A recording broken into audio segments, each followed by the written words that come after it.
Ladies and gentlemen, welcome to the Salebox for the 29th of November 2014. My name is TotalBiscuit, rounding up today's Steam deals. As usual, we're covering the 2-day featured deals as opposed to the 24-hour deals, but I'll be picking the best of the 24-hour deals for my deal of the day. If you missed yesterday's episode, you can still go watch it, and those games are still available for the next 24 hours if you happen to scroll down, deeper down on the Steam page, and you will all see them in a nice big disorganized block. Isn't it lovely? It's not lovely. Alright, let us begin, shall we? With Borderlands the Presequel, 33% off. No! And here is why. It's the same game that you played 2 years ago. That's the real problem with Borderlands the Presequel. It is just more Borderlands. If that is what you are looking for, great, by all means, although you might find that it does some things that you don't like the level design, for instance, which is utterly infuriating as far as I'm concerned. I would suggest picking up Borderlands 2 Game of the Year Edition if you're looking to get into Borderlands. Borderlands 2 is the best of the series. It's still not really a game that I can enjoy anymore because it's just so horribly repetitive in the way that it works, but if you like its first-person shooter components, and if you want to play it in co-op, and you like loot, then Borderlands 2 is fantastic. And it's not that Borderlands the Presequel doesn't do the same thing, that's the problem, it does do the same thing. And are you willing to pay several times as much for yet more of the same in a game that's indeed shorter, certainly if you count the DLC, than Borderlands 2? I don't think so. For me, this franchise needs a serious overhaul to get me to be interested in it again, and the Presequel is absolutely not that. So consider Borderlands 2 and the Game of the Year edition there if you're looking to get into Borderlands. Borderlands the Presequel at this price can be safely avoided. I have no doubt that next year it will be knocked down to a significantly lower price, and we'll see what the DLC has to say. Terraria, 80% off. So frequently discounted, and yet this game is still being updated. That's the insane thing about it. The amount of content that Terraria has is mind-blowing. It's ridiculous. It's absolutely ridiculous. They keep updating this game. They've got a bunch more stuff on the way. They just put out a trailer for a whole bunch of new content. It's just chock full of stuff. What is the game, though? Well, some people have described it as a 2D Minecraft. That's not really accurate. It's definitely much more focused than Minecraft is. It's more of a procedurally generated Metroidvania game in 2D, where you eventually craft new equipment, build a base, and search down harder and harder enemies and more interesting resources. It also has a hard mode, which completely redoes the game with a bunch of new resources and items and enemies. It's great. I mean, we've sunk unholy amounts of time into Terraria, as you're probably well aware, and I would suggest picking it up if you don't have it. I mean, at that price, there's no reason not to own this game. 7 Days to Die, 50% off. It's still in early access. It's not as bad as it used to be. I keep covering this game because they keep putting it on Steam sales, and it's gradually getting better. But it's an early access game, and you know exactly what I think about early access. You just shouldn't be bothering with it. It is getting there. Previously, this is a title that advertised features which weren't in the game, so that wasn't particularly good. But again, it's an early access game. You're expecting stuff like that, right? It's first-person zombie survival title with an emphasis on crafting, where you attempt to avoid getting eaten by zombies and try to build stuff which will help you avoid getting eaten by zombies. It really is as simple as that. And it ain't bloody done yet. As far as I'm concerned, you should never buy a zombie survival title that isn't done. If DayZ is anything to go by, it really is just a mugs game. Wait for it to be finished, and then we'll see if it ends up being any good. Thief, 75% off. I am on the dissenting opinion end of this one, I have to say, although surprisingly enough, most of the user reviews for Thief are actually positive. Critically, this game didn't do very well, and some people absolutely hated it, especially if you like the original Thief games, because frankly, it's nothing like those. The original Thief was considered a masterpiece in stealth by many people. It had huge, expansive levels. It was a complicated and difficult experience. It was very different to what was available at the time. This Thief, well, it's far more modernized, and by that, I do kind of mean dumbed down, frankly. It's got much more action focus than you would expect from a Thief game.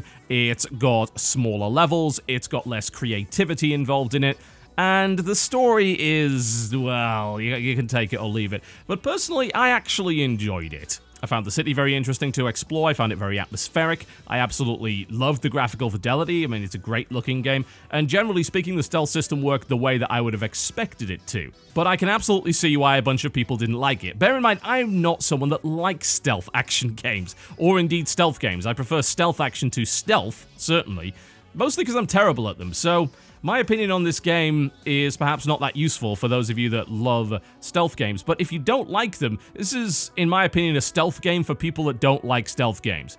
Or you could play Dishonored, which is pretty much better in every way. South Park: The Stick of Truth, 66% off. In the running for the best licensed title ever made. Not only is it aesthetically perfect when it comes to emulating the South Park animation style, but it also happens to be a well-made game in its own right. Is it carried by the fact that it's South Park?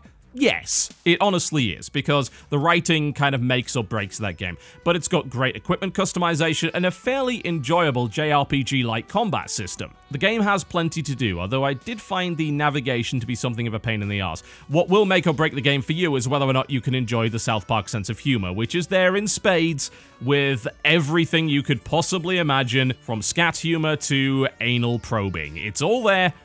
But frankly, if you do like South Park, you probably already own this. If you have even a passing interest in South Park, you probably should own this, because it's just a great game in its own right. The Walking Dead Season 2, 66% off, not to be confused with The Walking Dead Survival Instinct, which is absolutely terrible. But this is what many people view as the best title that Telltale has done up to this point. It's gritty, it's emotional, it's got some really cool, interesting characters. Season 2 in particular has a fairly unusual protagonist, which really makes the story much more compelling, in my honest opinion. If you don't already own the original season, well, frankly, you should be playing that originally, but this is a good opportunity to pick up the second season for a good price if you happen to have already played through some or all of Season 1.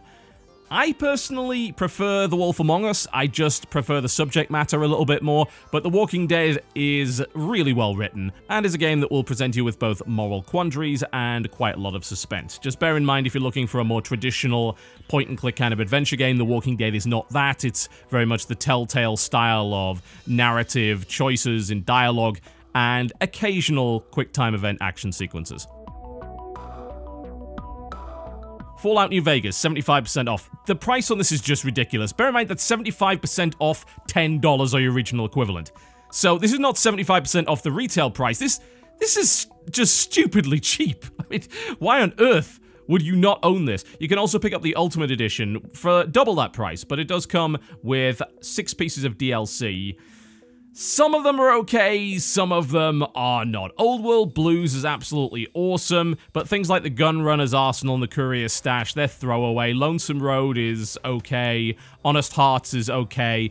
There's some good stuff in there regardless, but even the original game, especially if you want to mod this thing, is absolutely worthwhile. It's by Obsidian, which means it's inherently buggier and frankly doesn't have as good world design as Fallout 3 did. Bethesda really does nail down the world design, but when it comes to questing, when it comes to interesting characters and dialogue and choices to be made, Fallout New Vegas has that in spades far, far better than Bethesda's Fallout 3 does. So for this price, of course I would recommend it, no doubt about that. Call of Duty Ghosts, 75% off. Well, this is something that you can safely skip. Ghosts is considered widely by many people to be the worst Call of Duty in the last 5 years. And I think there's a good reason for that. The campaign is not particularly good, not that it really ever is in Call of Duty these days. The multiplayer is effectively abandoned at this point. It didn't run very well on PC. It still doesn't run all that well on PC. I would not bother with Ghosts, frankly. If you are going to play a Call of Duty game, there are a number of ones that are significantly better. Black Ops 2 is also discounted right now. Not only does that have a better campaign than Ghosts, but it still has an active multiplayer scene, and indeed better multiplayer in general. That's a pretty fun game. The original Black Ops still has a player base, although it's for some reason still $30 or your regional equivalent, so that frankly isn't worth having. And then, of course, you have Advanced Warfare, which, as far as I'm concerned, is the best COD in ages, although it does suffer from not having dedicated servers, and frankly, it needs patching. So, amongst all of those things, would you buy Ghosts? No! The Binding of Isaac Rebirth, 33% off. Nice little discount on an already fairly cheap game that actually hasn't been out for all that long. It only came out in November this month. It is a remake, a remaster, and additional content of the original Binding of Isaac, which, as you're probably aware, was actually coded in Flash originally, so it was about time that this ended up getting remade. I never really liked The Binding of Isaac. I didn't really like the subject matter, and I didn't like the aesthetic. And also, it's one of those top-down real-time roguelites, and I haven't found too many of those that I particularly enjoy. The Binding of Isaac Rebirth, unfortunately, is another one on that list. But, frankly, I am in the minority when it comes to this game. A lot of people really love it, and if you do like roguelite, procedurally generated shooters, then that's what The Binding of Isaac is. If you can deal with the aesthetic, which I can't, frankly, I find it far too creepy, then you will absolutely adore Rebirth. It's just better than the original game in pretty much every possible respect. And it's not like it was really all that expensive in the first place, so yeah, if you have even a passing interest in roguelites, you should, of course, consider picking up Binding of Isaac Rebirth, because it is considered to be one of the best, and with good reason.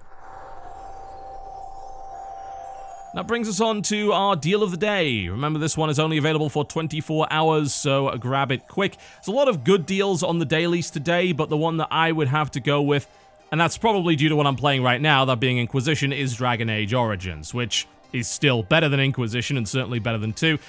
This was described by PC Gamer as the RPG of the decade, and I do not disagree with it. It has a lot of content. In 2009, it was pretty much the only example of a really good CRPG. These days, we have things like Wasteland 2 and Divinity Original Sin, but frankly, Dragon Age Origins has a ton of content. It's got some very memorable characters, excellent side quests, excellent main quest, excellent storyline, excellent dialogue, and a good combat system, which is admittedly kind of broken if you run a 3-mage party, which is a little bit unfortunate. It's a slower combat system than its sequels. It's not action-orientated. It's designed to be played from an isometric perspective, where you pause, you give orders, you have complex tactics and behaviors that you can set for your individual party members. Frankly, I just loved Origins. It was absolutely phenomenal. I beat it. I spent 100 hours and I beat that damn thing, and there's very few RPGs in my life that I've invested that much time into. The Ultimate Edition is also worth picking up. It comes with the expansion Awakening, which is not quite as good, but it also comes with 9 DLC packs, many of which are absolutely worthy of your time. So if you do need something to sink time into this Christmas, then Dragon Age Origins is just that. Since it was also fairly mod-friendly, it has a ton of additional content that you can download, as well as things like high-definition texture packs, which I would highly recommend, because it's not a great-looking game. Thankfully, modding makes it look a hell of a lot better.